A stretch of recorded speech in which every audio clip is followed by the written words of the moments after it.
First and foremost, I'm sure you guys are, a lot of people are probably interested about an update on our team. I think today will be our 12th practice, don't quote me on that, but we've had about 11 or 12 practices. Things have gone extremely well so far. Guys are, I was telling a lot of people, I haven't had a coach effort yet, which is a major, major positive. And we've been able to focus on X's and O's, getting guys ready to play. And we seem to be getting better every day. Our emphasis each day is different on different things because we've got a lot of work to do. But so far, no complaints on my end with my team. So it's been a very, very good couple weeks. Obviously, we're very excited for Friday. I know our freshmen are to get out there in front of the lights, in front of some people and play. And I think it'll be good. It'll be good for the fans to kind of get to see our guys for the first time. Get the freshmen broken into the arena because it's different playing in there than it is in here. So there's no question about that. Obviously, we're hoping for a really big crowd and then follow it up on Saturday with a good football win. So it should be a good weekend. But the reason why we're here, I've been able to name someone officially in my position. Obviously, with my assistant coaching spot opening up. Trent Johnson I've known since I was in high school. When he was an assistant coach at Stanford, he recruited me a little bit, then he became the head coach at the University of Nevada, and obviously I grew up in Reno, Nevada, so I was playing in high school. His son and I actually were teammates for a couple of years. Terry is a year younger than me, or 2 years younger than me, maybe, I can't remember. But I've known Trent for a long time. He's obviously one of the most experienced head coaches out there, especially with the timing of all this. It couldn't have worked out better on his end and for me. I don't think I could have made a better hire. I know that. He's been a head coach at Nevada, head coach at Stanford. I was actually surprised he said yes because of how badly we beat his Stanford team in the NCAA tournament at But no, I literally could not have hired a better guy. He's going to be great for me to lean on from an experience standpoint, a basketball coaching standpoint, and he's going to be absolutely incredible for our guys. So that I will kind of open it up to some questions from you guys before I let Trent speak. Will he have recruiting responsibility? How's it work? Yeah, we all will. That's part of college basketball. Obviously, that hasn't been a focus. I was able to kind of jump back into that a little bit yesterday for the first time. But right now we're focused on basketball. Obviously, recruiting is something we're going to have to attack. But right now, first and foremost, our focus is on basketball.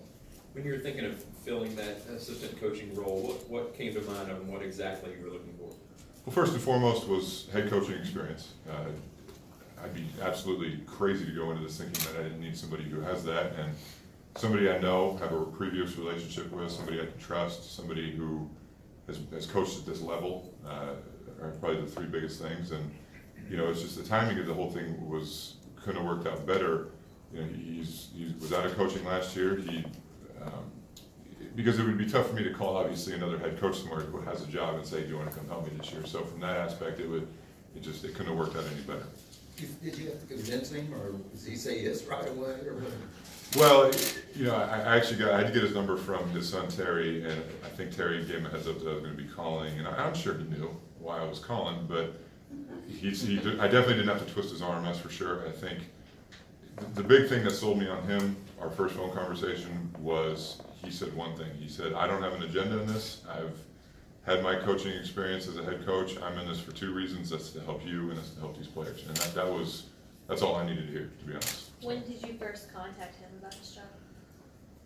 Well, I think sometime last week, I think maybe towards the end of last week, I've reached out to dozens of head coaches and assistant coaches, some who are working, some who aren't, just for advice more than anything. And I asked him on the phone before we even really got into the details of his interest level. I said, what advice do you have for me? And he said something very, very true. He said, look, nobody's going to be able to give you advice on this situation because nobody has ever had to replace a Hall of Fame coach in Rick Pitino 3 days before practice started. So he said, I can give you advice on the coaching aspect, but nobody's ever had to be in the shoes that you're going to fill. So that obviously jumped out at me, but we've been speaking about for a week now, I would say. David, what's the biggest thing he can help you with? Is it scouting, game planning, that kind of stuff, or is it actually kind of being on the bench, you think? I think it's all of that. I think scouting, coaching on the floor during practice, during individuals, him trying to get me to calm down when it comes to the referees. No, I'm just kidding, but might be the other way around from what I've heard. But any and all aspects of basketball advice, coaching advice, just guidance through this whole thing, I think he's going to be leaned on very heavily. How many phone calls did you get, recommendations of people that you kind of had to sort through all the names, because it is such a unique situation? Yeah, and there's been no shortage of interest, which is very flattering. It's very humbling. And it goes to show there's a lot of people who want to help, and there's a lot of people that are reaching out because they genuinely want to help me and they want to help this program. So that was good to see. But you know, it's such a unique situation in the aspect of, and I think I may have addressed on this before, but you know, a lot of coaches who might have a job somewhere else or are currently working in the profession, it would be tough for me to ask a lot of people to pick up and move, maybe in a secure situation where they've got a contract or whatnot, and come in here where 6 months from now, I mean, we have no idea what's going to happen. So timing wise, like I said, with his situation in mind, I think it really couldn't have worked out any better. Do you anticipate any other personnel moves, coaching moves at this point? It's hard to say. I mean, a lot of that would be more questions based for the administration side of things. You know, like I said, he's basically filling my spot when I got bumped up. And you guys, you know, I think it's 2 weeks ago this Friday was when I had my press conference, and so it's taken almost 2 weeks for my spot to be filled. So there's a lot of moving parts to this whole thing, and you know, we just gotta let that work itself out. Can you address kind of the other guys and how they can help? They've been here, you know, Logan, Michael, and RJ guys, but how they've helped kind of, since you've been able to use them on the floor?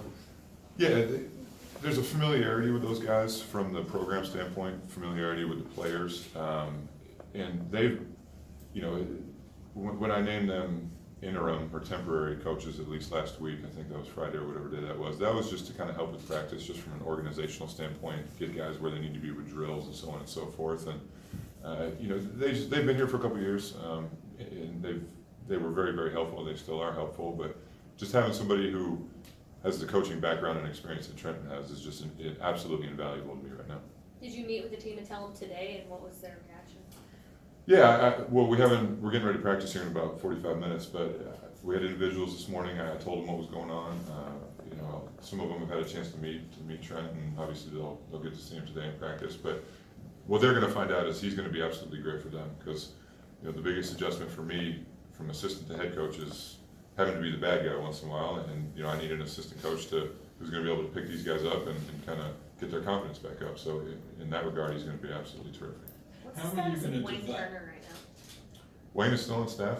He's still in the same position. He's here every day with the program doing his job, so no changes. How are you all gonna divide up the teams tomorrow, and are you gonna coach one team and Trent the other? Well, we Friday night. we actually started talking about that today, to be honest. You know, there's a couple different schools of thought on that. Break it up, put experienced guys with the younger guys. You know, you could put the more experienced guys together, let them play against the younger guys. And you know, the thing about inter-squad scrimmages is you usually, no matter what you decide you want to do, you usually have to make changes at halftime or partway through the game, because with 14 players, you only have 2 subs on each team. So fatigue obviously becomes a factor. But we're kind of going to look at, we were off yesterday, so we're kind of going to look at some things today from a personnel standpoint, and kind of just try to do what we see as best. Are you coaching during the scrimmage? I don't know, honestly, I'm not lying or joking. I really haven't even thought about it. My concern over the last couple of days has been getting this done and taken care of. So now that we can get back to practice today, we'll figure that out. You kind of joked a week ago, you didn't want to go into Cameron indoor by yourself. You feel a little more comfortable with that? This guy sitting next to you? Well, he brought up a good point. He goes, man, you can't jump that far ahead to Cameron. We got to worry about Kentucky Wesleyan, and we got to worry about George Mason first. So look, he's going to be an invaluable asset to me. There's no doubt about that. I wouldn't have him here if I didn't think so. And you know, he's had to dive in head first today to try to figure out what we do, our offense, our defense, our press, our zone, all kinds of stuff. So, but he'll be caught up. We have great support staff with our video guys who've been able to help him with that. So I think he's going to hit the ground running. You talked about having some kind of normalcy, finding some normalcy. What kind of comfort zone have you found since, I guess, the end of September? Well, I don't know if I have, but you know, it's getting. I'm not going to say it's getting easier on the court. I think things have slowed down for me a little bit. You know, the first day we had a team practice was the day after my press conference. That Saturday, whatever day that was, and you know, it seemed like things were going a million miles an hour. It was probably one of the most disorganized, chaotic practices these guys have ever been through. But I think think things have slowed down. The guys have kind of gotten used to me and how I'm going to be with them. But you know, our focus right now is just on basketball. We got an exhibition game in less than 3 weeks. We've got our first real game 4 weeks from Sunday. So you know, we're head down and back to work and focusing on the task at hand. You mentioned you got to get back to recruiting this week. What are you pitching to kids right now? Well, I was talking to somebody earlier, and look, there's a lot of unknowns in this situation. Nobody can deny that. A lot of those question marks I don't have answers to. I don't think anybody will have answers to until this season plays itself out. That's not my focus, but what I have to tell kids and their parents is, long before I ever came here, long before Coach Pitino ever came here, putting on the Louisville uniform was an honor, and that will be the case long after I'm gone. So at the end of the day, this university, this program, this city is extremely unique, and I mean that in an absolute the best way possible, because I put that uniform on for 3 years. I know what it means to represent the city, and that hasn't changed. And I think, you know, I think that the players on our team will see this. I think recruits will see that from a fan base standpoint and the support we get this year. So at the end of the day, putting on the Louisville uniform hasn't changed. You know, it might be going through some turbulent times right now, but that name still means something to a lot of people out there. David, I know you probably can't make these moves yet, or definitely can't, but if you do have to fill 2 more spots, are you gonna look for more head coaching experience, or how do you that ends up? I'm gonna look for, if I'm able to hire 1 more person, 2 more people, I'm just gonna look for the 2 people who I think best fit what I'm looking for and what can fit our program, what can benefit our players, most importantly. You know, whether or not that's somebody with head coaching experience or just assistant is to be determined. You know, like I said, there's been no shortage of interest. You know, coaching experience at the D1 level I think is important. You know, I'm not saying it's an absolute must, but you know, just in this situation is so unique because I obviously have a couple years of assistant coaching experience, especially here, but you know, it's going to take all hands on deck this season to put us in a position to be successful. And I know everybody who's here right now will be up to the task, and you know, if we're able to bring in 1 or 2 more people, I know they'll be up to the task as well. Is there any doubt that there will be 2 more assistant coaches, whether it's the coaches who are on the staff or new people? Again, that's all up in the air. I mean, like I said, it took almost 2 weeks for my position to be filled, so there's so many moving parts to this whole thing, and a lot of that, a majority of that, is completely out of my control. So I'm head down with my team right now. I'm doing what I'm told by the administration, what I can and can't do, and just taking it 1 day at a time. Will the guys, is Logan still, like now that you've hired Trent, did you have to put one of those guys back into their normal role? You know, so obviously RJ Evans and Logan and Mike Bowden were helping me last week. One of them will have to come off today, so Trent can get back on that. But you know, the thing with them, and I explained this to them, and they're great obviously, is those positions at the end of the day are just as important, if not as important, as assistant coaches. You know, our operations spot, I can relate firsthand, is extremely important in a lot of regards. Our video position is probably the most important position on this staff. So, you know, I had to make sure they were helping me, but at the same time, they had to do their jobs. So. How do you think your pro day went? I heard it went pretty well. It went very well. You know, it was a big reason why we wanted to do it was obviously to let NBA guys see our players, see the returning guys, see the new guys, but more so than anything, I was curious to see how our players would react playing in front of people like that because, you know, Honest and Cuber seniors, Dang, Ray, VJ, even the young guys, they all have professional aspirations, and it can be a little intimidating per se coming in and there's 50, 60 NBA people sitting there watching you and you can get nervous, but honestly, we had an unbelievable individual workout session in the morning. We had a great team practice that afternoon, and you know, I wasn't worried about it because I knew the guys would come in and give me all they have, their maximum effort, which they've done every day. So all in all, I thought it went very well. This question's for Coach Johnson. What made you want to step into this role? Well, obviously, David's articulated everything really good, but a sense of responsibility to him, his staff, the players on this basketball team, to continue in any way possible to help them sustain the level of excellence that Louisville basketball has been about. And then, you know, obviously, that when this season progresses, that Coach Pitino can look out there and feel good about what he says. You know, the bottom line for me is, and David said it, I have no agenda other than my agenda is to come here and help them morning, noon, and night. And these kids morning, noon, and night be the best possible team, best possible player. They can be socially, academic, and athletic. That's always what for the pride of the fight. How Pretty much it. how familiar are you with this group? I mean, did you watch them on TV much last year, or what do you? Yeah, well, my last year, that's all I've done in the practices is watch them play, so obviously there's some length, there's some quality players out there, but for me, it's a learning curve. I mean, I have to get as much information as I can from all his staff, and those guys have been great. Watching video, getting a feel for these guys as individuals and things of that nature, so, you know, my overall impression is that they're really good quality kids, and then looking at how they handled all this under his leadership has been very, very impressive to me, so. But like I said, the bottom line for me is, you know, every day I'm learning, and obviously my experience is gonna help in some factors, but getting to know these guys before you start correcting them and teaching them is the most important thing. After 17 years of tearing them down, you're ready to build them up as an assistant? I'm ready to do whatever coach wants me to do, and, I would say this, I'm real thankful, I made a comment to him, and obviously I've known the coach a long, long time, but nothing that surprised me, because his maturity when he was 18 and I was 30 was so impressive, but, you know, I haven't raised my voice or said a bad word in like a year. I have 3 little granddaughters, so shut up has been a bad word, so I'm looking forward to getting out. I'm looking forward to getting out There's one person, the other person who's more happy than me is my wife. So I don't have to Did you feel you were retired for good when you? No, retirement's not a word. I mean, I'm a lifer. Some of you know me. I mean, I've never changed since 1999 now. Basketball's a part of my life. And it's not about me. I want to make sure we concentrate on Louisville and coaching the team. And, you know, I was going to be in somebody's gym sooner or later, at some capacity, you know. But when this opportunity presented myself, like I said, I thought I had a responsibility to help them. I said I had a responsibility to help you, know, I was available. So, no, retirement, I don't know what that means. I really don't. What'd you do during your off year? Well, you know, Keep fit. well, I've been there. More practices than you can imagine. I've been able to participate in some clinics.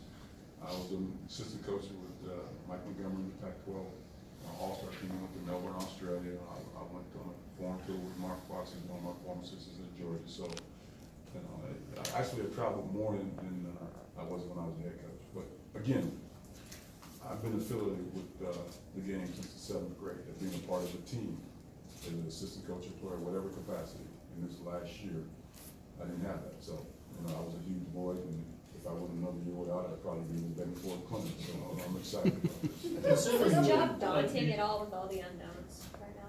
Daunting? No, it's not daunting, because this is Louisville. This is Louisville. And things that we as coaches can control under his leadership is what goes on the floor.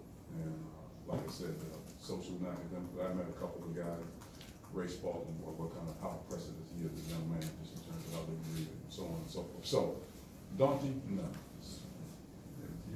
If you're right by kids, you're right by people, you treat people like you want to be treated, everything takes care of itself. I always felt that, so. This is a pretty unusual situation, obviously. Had you not had the background with David, would you have been as inclined to take this type of position? Oh, no question. No question. No question. And he's a lot of it, but, you know, obviously being able to work for somebody you're comfortable is one thing, but also, like I said, my responsibility is to him and the players, but also to the game, just the sport. There's a lot of negativity being talked about in our sport and our game. There's also a lot of things that are really, really good about our sport. Louisville basketball has always been one of the top programs, top for years. So this is very intriguing. You mentioned going to practices. Whose practices? Where did you hang out? It's not more or less where I've been. I mean, like still in the Bay Area? Or? No, Bay Area. You know, the clinic in Mississippi State with Ben Hall and go figure. We were the best of friends when I was at UCLA. He was at UCLA, I was at Stanford. I actually, my birthday, my wife wanted to take me somewhere on a surprise birthday. I wanted to watch Carolina practice last year. So the question is, should be who haven't I watched practice? High school practices. Actually, again, you know, Mike Bethea, who's the head coach of Rainier High School in Seattle. It's a good friend of mine. We played high school ball together. Terrence Williams played here, so I spent some time with him. Peyton Seaver played here. We were from the same high school, you know, Franklin High School. His uncle. We went to school together. So it's been one of those things where, you know what, I'd be on the weekend and Jackie would say, "Can you get out of here?" I said, "Fine." You started the moving process yet? Moving process? Well, I just need to go back home and tie up some loose ends. That just means I have 3 pair of black slacks, red blazer. The moving process is a gym. Nah, there's nothing to move. There's nothing to move. How comfortable do you have to be maybe stepping in and giving David advice in situations that are inevitable that he's never been in? Well, I have a role to play, and my role is to give him advice and help where he needs it. But like I said earlier, you know, I was never surprised to me that when this situation arises that he was going to get more than that to handle it. So, you know, he's a star to me, and I'm not biased. It's based off of facts. You know, a lot of you heard me talk, so I'm more in a position where I feel I need to learn what's going on with this program in terms of what they run offensively and defensively before I start opening my mouth and give him advice or suggestions. So those kind of things start as soon as you guys are through listening to me. We have practice at 2, 3 o'clock, right, Coach? Have you met any of the Louisville's current players before you took the job? Did you have No. any background with No, not one. Obviously, you follow them from afar. No disrespect to the previous institution I was at, but there's nobody out there we could recruit. This is Louisville, the place I was different, so. And I don't remember that experience I had when he played. I do remember shaking Coach Pitino's hand at halftime, asking him could I leave. True story. True story. Did it ever enter your mind you might get a call from him when all this happened, or did you think about it? No, I didn't. I just, you know, because me, I was just, thought I was gonna call his father ultimately and just say, God dang, how impressive is he? And how gentle, how he's handling this, so on and so forth. So, but, no, not really. What were your initial thoughts as all of this NCAA stuff unfolded and then you heard ultimately that he was the interim head coach? Well, my initial thoughts were the players, I mean, the coach. Those were my initial thoughts. That's always been the case. The players, the coach, this institution, and I felt bad for Coach Pitino. What is your experience, I mean, you coached with the Lopez twins, you've coached with obviously some good players over the years, but how does your work with big guys, how do you think that will help with Louisville as a couple of those guys here that are? Well, Brooke and Robin and the kids that I've been affiliated with in the Postal Troops and the Post, they weren't, from what I saw with these kids this early, they're different players. They're different players, these guys. Spalding, kids I've seen, I don't see them for like 45 minutes, I just watch them. So, you know, they're very versatile, you know, so, but for me, that's a decision, that's a question that's hard to answer right now. You know, I was around Brooke and those guys for 3 years. It took them a year to recruit them and so on and so forth, but they're different, they're power players. I just know when these kids walk down the floor and I watch them practice, I go, oh my goodness, there's some winners. And they appear to be really, really, really good people, really, really good kids, so. But, Anything else? Great, thank you. Thank you, guys.